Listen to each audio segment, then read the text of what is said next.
I just watched The Last of Us Season 2, Episode 3, and here is everything you might have missed. Episode 3 is a lot slower paced than Episode 2 was. Like, Episode 2 just had so much stuff going on. Like, the whole wall came down with all the clickers coming through.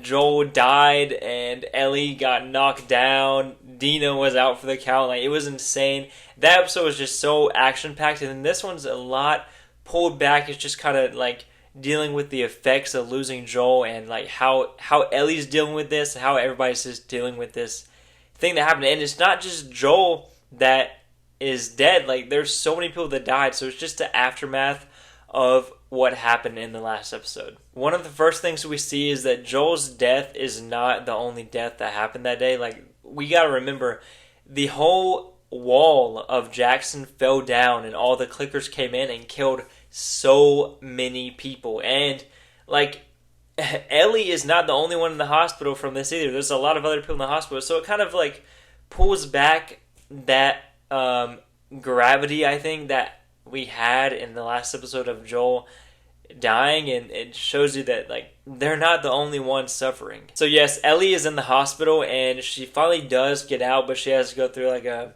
breathalyzer test. I think one of her like something was going on with her stomach from last episode when she had the whole thing and she had to be healed. But then she had to see like the psychiatrist person, like the therapist too. But she's out now, and she goes out and she sees that Jackson, the town, is rebuilding. They're rebuilding everything, and I thought it was a really good scene to see like them just rebuilding everything. So Ellie gets out, and the first place that she goes is to Joel's house where he lived. And it is definitely like a very sad scene, but I thought it was worth it to put it in the show. But yeah, she's like snooping through all of his stuff and all of his clothes and just everything. It is sad, but then Dina comes along. She's like downstairs, and they have a little heart-to-heart moment. Dina and Ellie are sitting downstairs in Joel's old house, and Dina has this like box of cookies that she wants to give Ellie, and Ellie's like, "What is this for?" And Dina's like, "It's actually a peace offering, because what I'm about to tell you, you're about to be mad at me for." And Ellie's just like, "Okay, what do you have to tell me?" And Dina tells her that while she was visiting her in the hospital, Ellie, I guess, asked her if she knew any of the people or like where any of the people that killed Joel came from.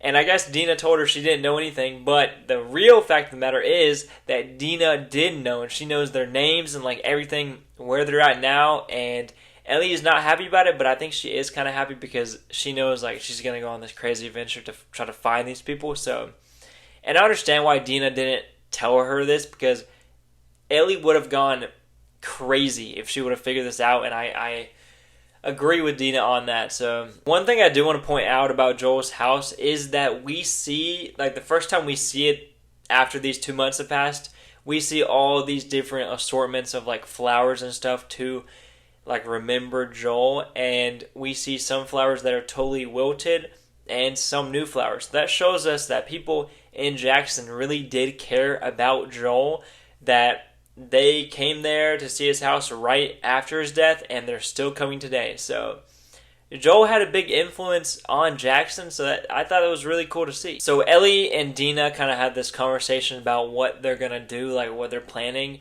and then they decide that it is a good idea to go talk to Tommy, which is Joel's brother. And Tommy's like, "Listen, I'm sad about Joel too, but I think that we need to take this to the city council, and they're going to do like a city hall group thing, and we're going to decide there like a civilized nation." And I thought that was cool. I mean, Tommy, you can tell he's like obviously hurting from this, but he wants to do it in a civilized manner. So I thought that was a good way to do it. But when they do get to this town hall thing, I really thought they were going to say yes to sending like a group of 16 people to this town hall, but they said no. The decision was no, and I when I was watching it, I was like, yeah, why would they send 16 of their best people to Seattle?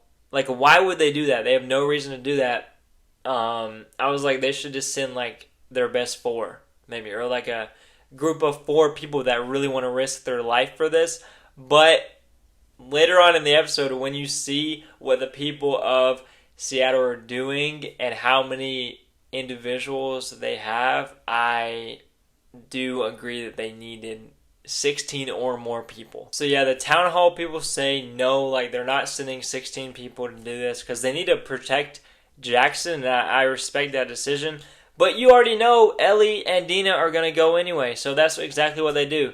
They go on this adventure, and they do finally get to Seattle, and when they get there, they're not in danger yet, but if they go up to this group of these people, bro, it is going to be terrible. It is going to be terrible because freaking they have like 20,000 people. They have tanks. I think they're called like the werewolves, bro. Or not werewolves. Maybe they're just called the wolves. But I don't know, man. I would not mess with these people if I were them, and they only have two of them, two girls who, let's face it, they're girls. They aren't the strongest. Freaking Dina has already been like clocked out with the thing, and then Ellie, they just held her down. So I don't know.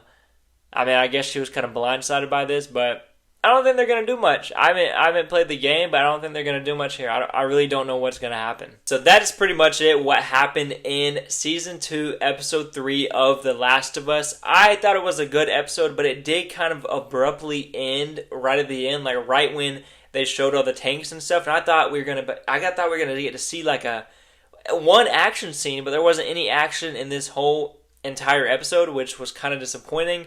But that just means the next episode is going to be crazy. So I'm going to give this episode like an 8, maybe. Yeah, like an 8. I mean, there was some kind of weird stuff that happened, but for the most part, it's definitely like a setup episode, maybe like a little filler.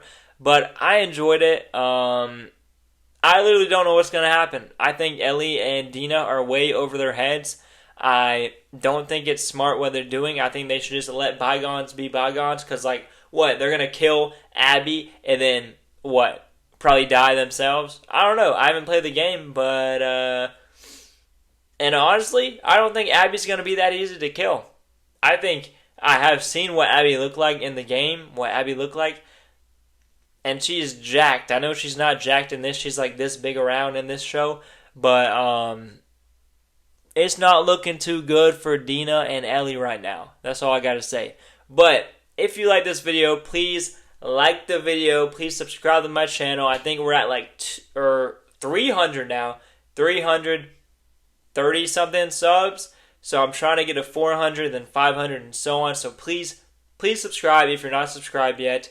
And comment down below what you thought about this episode. And if you're going to continue watching, even know that Joel is not in this anymore.